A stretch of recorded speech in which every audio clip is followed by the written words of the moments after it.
बिस्मिल्लाहिर्रहमानिर्रहीम। अस्सलाम वालेकुम। मैं हूं राजा खाकान हारून और आज हम जिस टॉपिक पे बात कर रहे हैं वो है इलेक्ट्रोलाइट्स। आजकल क्योंकि गर्मियों का मौसम है तो बर्ड्स को इलेक्ट्रोलाइट्स की बहुत ज़रूरत होती है, तो मैंने सोचा इस हवाले से आप लोगों को थोड़ी सी गाइडेंस दे दूं कि किस वक्त जो है बर्ड्स को इलेक्ट्रोलाइट्स यूज़ करवाने चाहिए, कौन से इलेक्ट्रोलाइट्स यूज़ करवाने चाहिए, बर्ड्स को किस तरह जो है आइडेंटिफाई करेंगे कि बर्ड्स को इलेक्ट्रोलाइट्स की ज़रूरत है, जो जितने मार्केट में मेजर इलेक्ट्रोलाइट्स हैं उनको बनाने का तरीका क्या है, क्या क्वांटिटी है, और कौन से जो है इलेक्ट्रोलाइट्स जो है गर्मियों में बॉडी पे अफेक्ट करते हैं। तो चलते अपने वीडियो का आगाज करते हैं।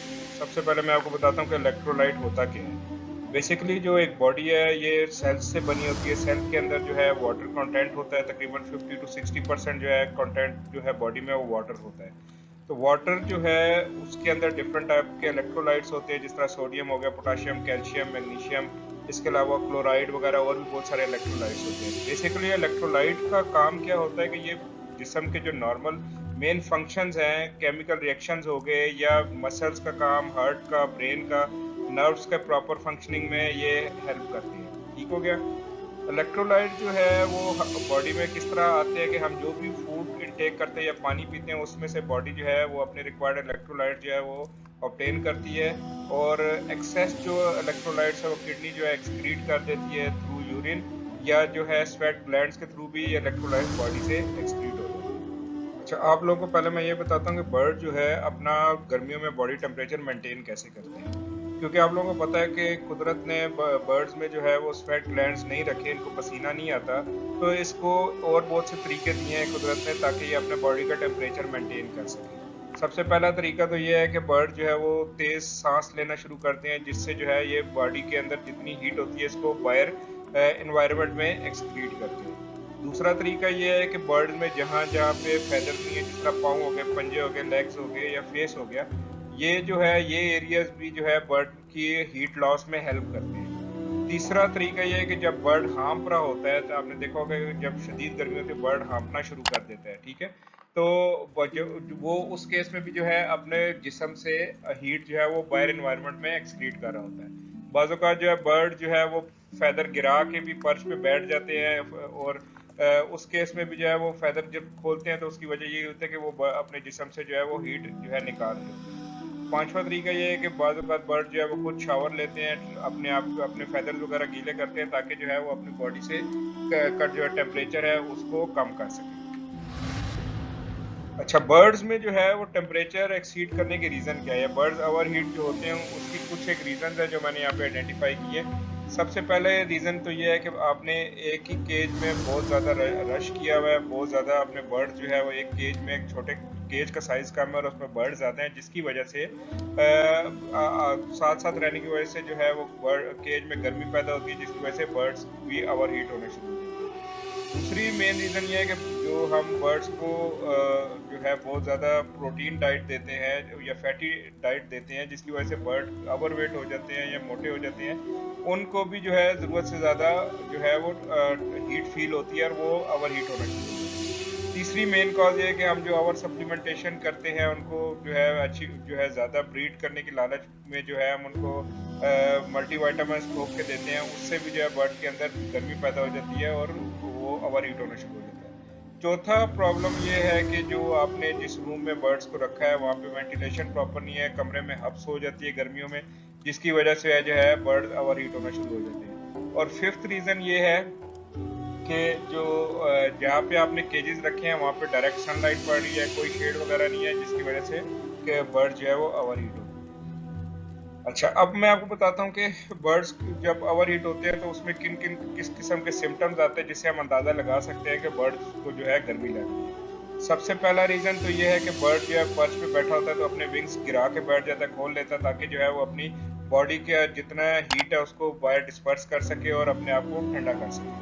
मतलब जिस तरह हम कहते हैं कि बर्ड जो है वो फूल के बैठ जाता है, ठीक है, विंग्स गिरा के, तो उससे हमें अंदाज़ा हो जाना चाहिए कि बर्ड को गर्मी लग रही है। दूसरा जो सिम्टम है उसमें यह है कि बर्ड जो है वो बहुत तेजी से हाँफना शुरू कर देता है, मुंह खोल के सांस ले रहा होता है तेज तेज, जिस ताकि जो है वो अपने अंदर से जो गर्मी है उसको बाहर निकाल सके। इससे भी हमें अंदाजा हो जाता है कि बर्ड जो है उसको गर्मी लग रही है। तीसरा जो सिम्टम है उसमें ये होता है कि बर्ड जो है वो केज के नीचे फ्लोर पे बैठ जाता है, बिल्कुल बीमार होके जो है, जिस तरह आम आम रूटीन में बर्ड अगर कोई बीमार हो तो वो नीचे फ्लोर पे बैठ जाता है, अपनी लोकेशन चेंज कर लेता है, बिल्कुल खामोश होकर बैठ जाता है। तो उससे भी हम अंदाजा लगा सकते हैं कि बर्ड जो है वो ओवर हीट हुआ है। चौथा रीज़न है कि बर्ड में जब डिहाइड्रेशन होती है, उसमें जो है ये इलेक्ट्रोलाइट्स की कमी होती है, तो उसमें न्यूरोलॉजिकल सिम्टम्स आने शुरू हो जाते हैं। बर्ड जो है अपना बैलेंस मेंटेन नहीं कर पा रहा होता है, वो फर्श पे बैठता है तो फर्श से गिर जाता है, फिर इस वजह से वो फर्श पे आके बैठ जाता है, और फर्श पे भी जब आता है तो वो मूवमेंट छोड़ जाता है। जब इस तरह की पोजीशन आ जाए तो आप इससे भी अंदाज़ा लगा सकते हैं कि बर्ड डिहाइड्रेट हो चुका है, उसमें इलेक्ट्रोलाइट्स की कमी है और वो जो है कोमे की तरफ जा रहा है। और अगर आप इसको फ़ौरन जो है मसले को रिजॉल्व नहीं करते तो बर्ड आपका इमीडिएटली एक्सपायर भी हो सकता है।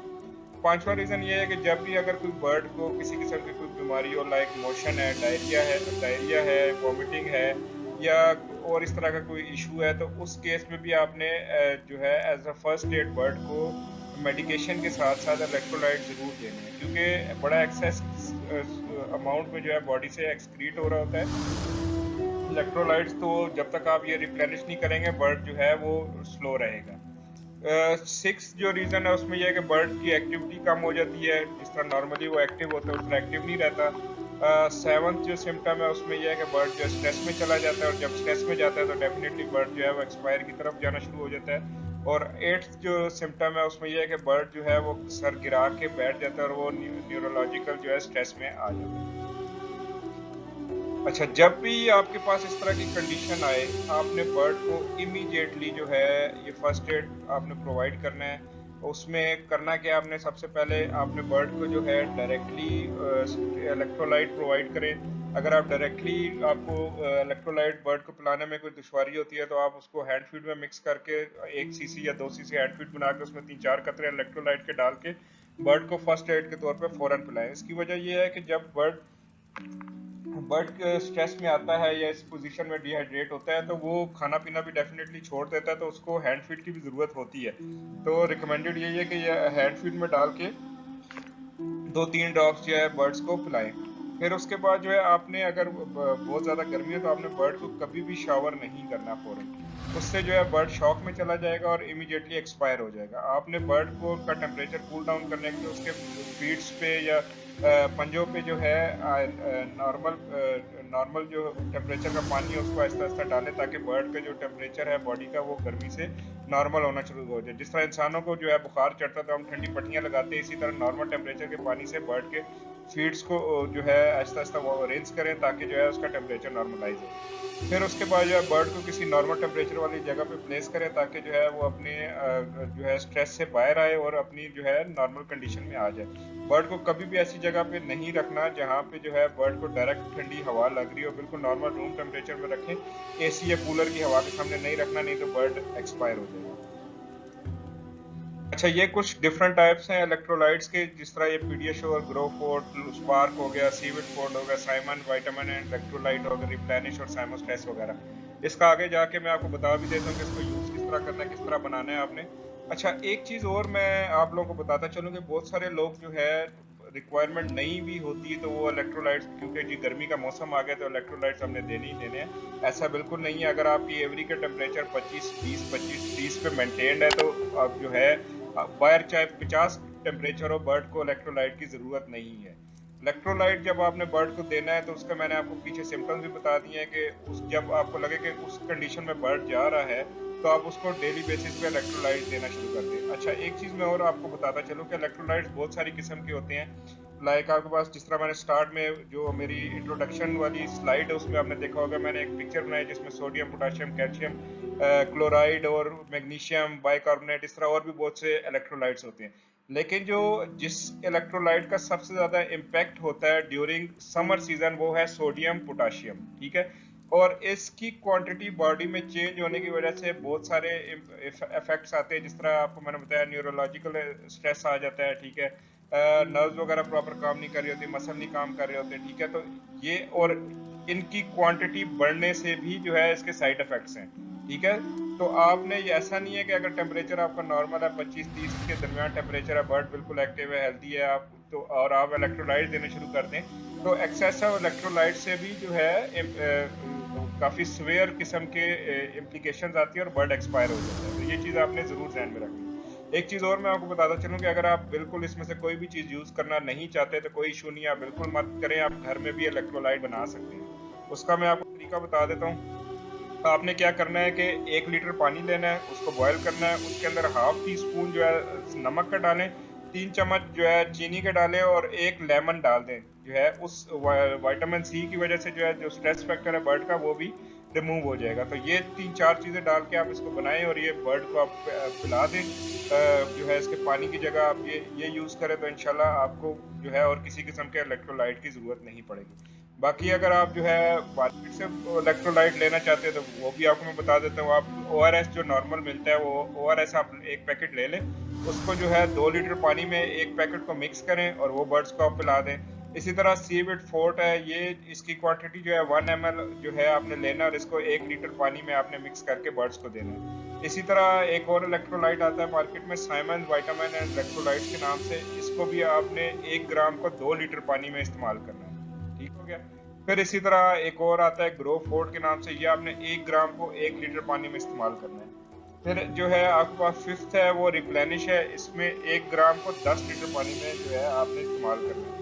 और जो स्पार्क है जो आपका मार्केट में बहुत फेमस है वीटा फार्म का, इसको एक क्वांटिटी आपने 10 ml को जो है 1 लीटर पानी में इस्तेमाल करना है। इसके अलावा भी बहुत सारे इलेक्ट्रोलाइट्स हैं, जिस तरह जो है अगर आप ह्यूमंस में जाते हैं तो पीडियालाइट मिल जाएगा आपको, ठीक है।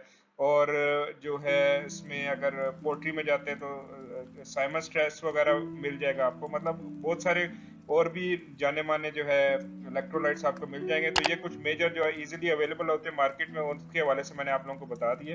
तो उम्मीद है आप लोगों को ये मेरी आज की वीडियो भी पसंद आई होगी। अगर मेरा कंटेंट पसंद आया तो मेरे चैनल को लाइक और सब्सक्राइब जरूर कीजिएगा। आज के लिए इतना ही। Thank you. अल्लाह हाफिज़।